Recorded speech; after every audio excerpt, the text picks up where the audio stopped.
Directed by Spike Lee, the ending of Do the Right Thing isn't your usual Hollywood ending. It's not about the explosive climax. It's about the aftermath. The aftermath that's messy, unresolved, and real. Here we see a broken down neighborhood after the riot last night.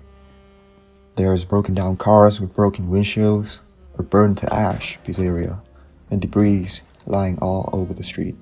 Here we see Mookie approaches Sal to ask for his salary. I want my money, I want to get paid. You don't work here. The tension between them is palpable. There are silence before they speak. Motherfucker, when the Raider Raheem is dead. Mookie and Sal, two people from two different backgrounds, having a confrontation.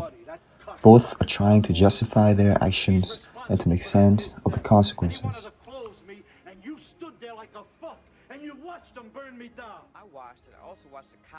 For Mookie, the reason he broke the glasses and started the riot is because his friend, Radio Raheem, was killed, and Sal will be covered by the insurance company anyways. For Sal, he has convinced himself that Burking Out is the one responsible for the death of Radio Raheem, and it was never about the money for him. He loves his pizzeria more than anything, and Mookie helps burn it down. Regardless, both have endured tremendous loss, and both have committed violent acts that cannot be undone.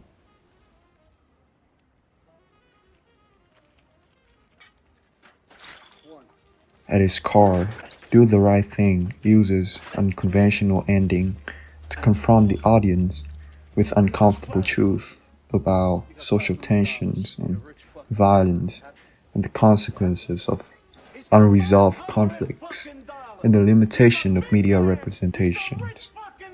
By choosing to focus on the aftermath rather than the dramatic climax, Spike Lee challenges us as viewers to confront the complexity of real-world issues, where there are no clear winners and everyone is left to grapple with the aftermath. This is a real-life depiction of two people trying to find a resolution.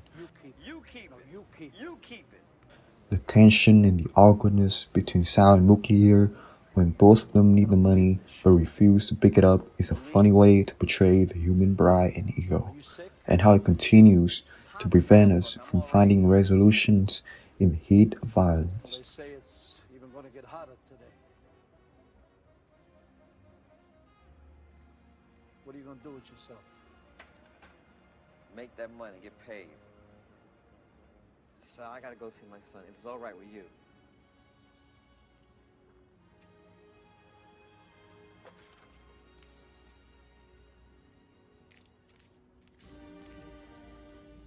Hey, Mook, it's the Mook man. I see you walking down the block. Go on home. The voiceover here shows how the local news reports on Radio Raheem's death and Sal's actions with a slanted view. The city of New York will not let property be destroyed by anyone.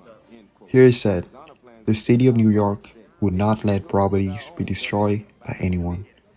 This is a direct blow from Spike Lee at how the media have been handling this sort of news about the African American community.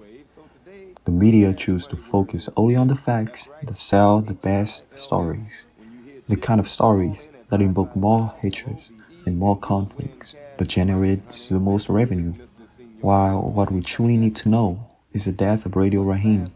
Nonetheless, we see the community of Brooklyn persist, playing basketball, cleaning, seeking ways to move forward. This riot or any other riots, big or small, are stories of yesterday. Today, people move on as life goes on.